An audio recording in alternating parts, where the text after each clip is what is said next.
Hello everyone, and welcome back to another deck deep dive that I have been looking for a while now. KDA finally got its rework, and it's finally back in business. So let's strap on and let's get into my Kampfgruppen der Arbeiterklasse deck. I'm really excited, so let's get started here. As always, in the logistics tab, already a good tab.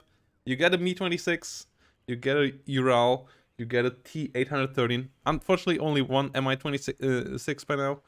The SPWs here, solid as well, but you especially get the amounts of supply that you need, also for a price that you need to refill your artillery, refill and repair your infantry, and that's pretty key.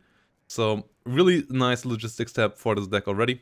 3 CVs here, nice as well. The other 3 CVs of the deck we get here in the infantry tab, and as you can see, you get also a lot of infantry now again, and it's worth getting it again because KDA are back in business.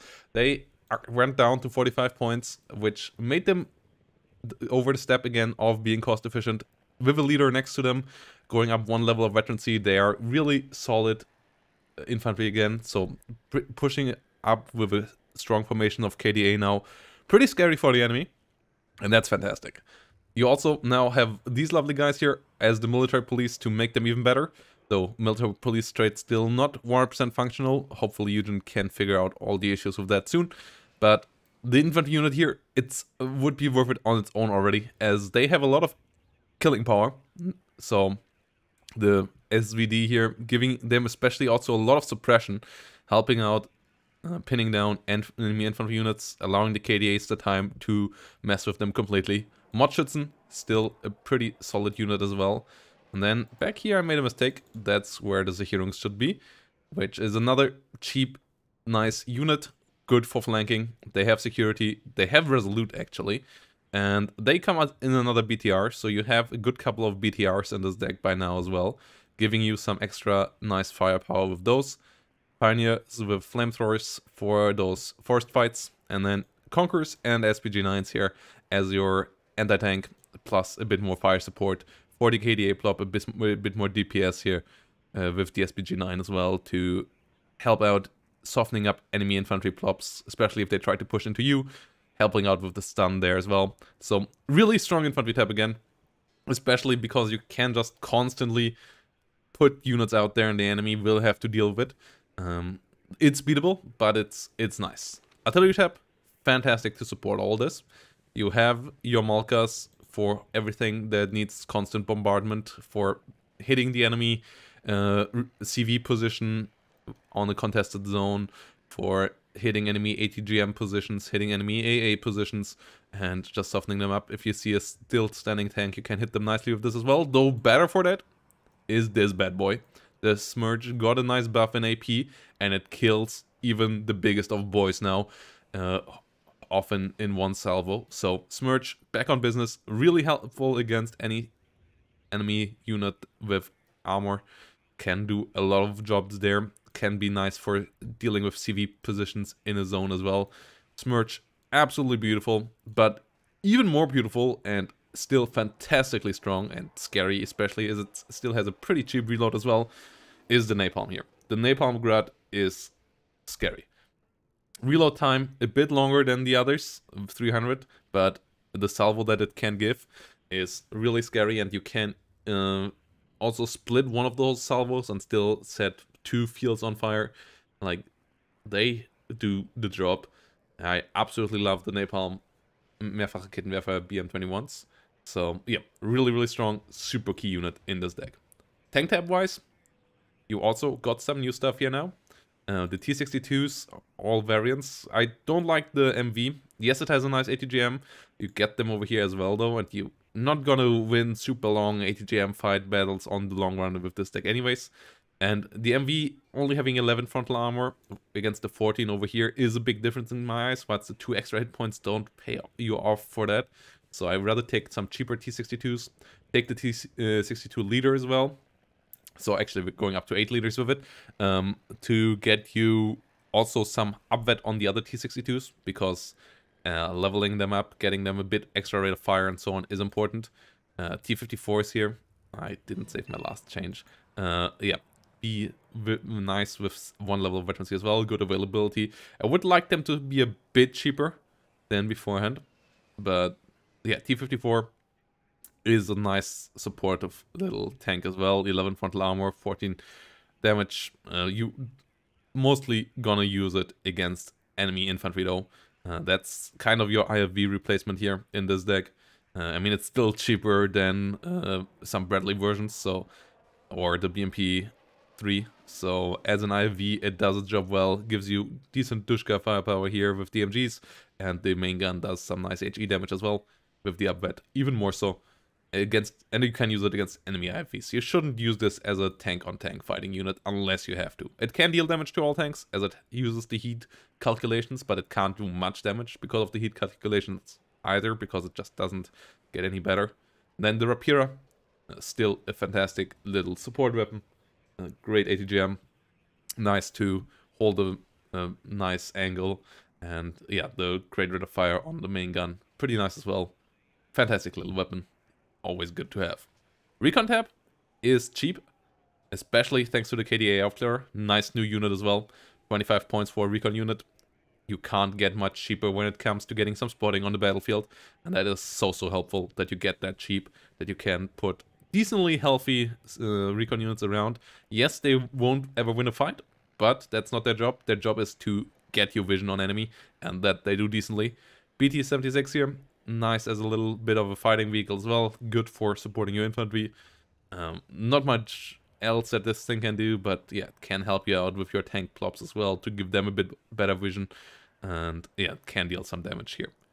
2 frontal armor, unfortunately, not gonna stop too much, but still decent unit there. AA wise, I'm testing out a bit of stuff again. Most of this is solid. The book is nice. The upvetted 57 I also like. Usually I don't see myself bringing 5 of these. If you wet them up with 3 of these, you actually make them a lot better. As you can see, it's nearly a 100%, or more like a 66%. Let's increase in accuracy, which is massive. Like, these things perform so much better with veterancy. If you get them up 1 level higher, it's a 100% increase in veterancy. So we've seen the next by. Strellas also get a lot better with veterancy, so both of these taking on high veterancy percentage-wise, this is just such a big increase. And then here the ZBU, we gonna use as infantry support, because they have 1200 meter range, which is the same range as a infantry support tab MG up here. But you get a good bit more HE, and they only cost you 15 points. You can't put them in buildings, that's a big weakness. That's why they're also so cheap, and they still don't deal massive damage, but I'm currently still figuring out if they're worth it as an infantry support weapon that sometimes can shoot at a helicopter. And in really few cases even shoot a bit on a plane, though it won't do much there. Like, this is not supposed to be really an AA piece, it's more an infantry support piece, because we already have 2 books to shoot long range. If you feel like you don't need the ZBU and you rather need more books, then go for the second cut of books. Like, that's the one thing that I might want to exchange in the future, but ZBU at the moment in the testing phase, and I kind of like it as the fire support. Mi-24 is here. The Mi-24P is a nice little helicopter as well. So yeah, Cocon ATGM is nice. You need something with a bit higher pen, so I prefer that to all the the Mi-8s here. The Mi-8's not a great helicopter, still a bit overpriced. I wish they would go down another 10 points or so in price at least, because currently they're just not viable. Mi-24P a bit overpriced as well though, to be honest. But you kind of need them sometimes, and then this is good to have. But the tab that is not overpriced, and that is really strong, is the air tab.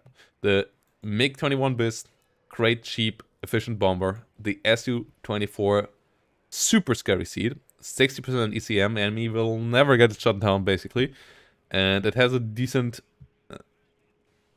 seed missile as well. MiG-23 MF, really cost-efficient fighter. Only 155 points for a long-range ATGM, air-to-air missile plane. Yes, it's not the greatest air-to-air missile, it only has 40%, but it is a long-range air-to-air missile that sometimes will hit, and that for 155 points is great. 20 ECM, decent, speed decent. R60M, not great, but does help out extra. And then the MiG-23 MF is a pretty solid plane as well. Great hits here. It flies pretty high. It has 20% ECM. So for 140 points, it's relatively hard to shut down, but it constantly annoys your enemy tanks. And if it hits, it does massive damage. So they have to really be careful when they move around this. And the Su-22 even more so.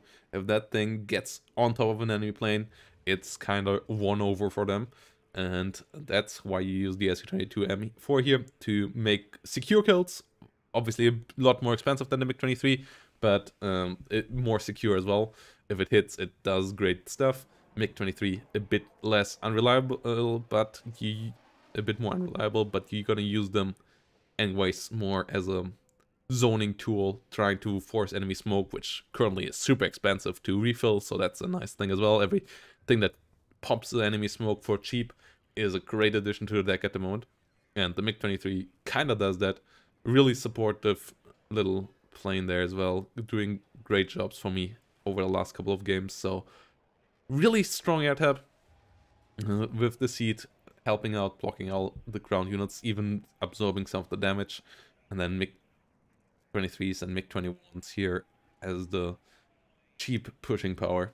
So really, really strong deck again in my eyes on the base level. It's still a deck that you have to play around a lot, around its weaknesses, like not being able to have any super high penetration and so on.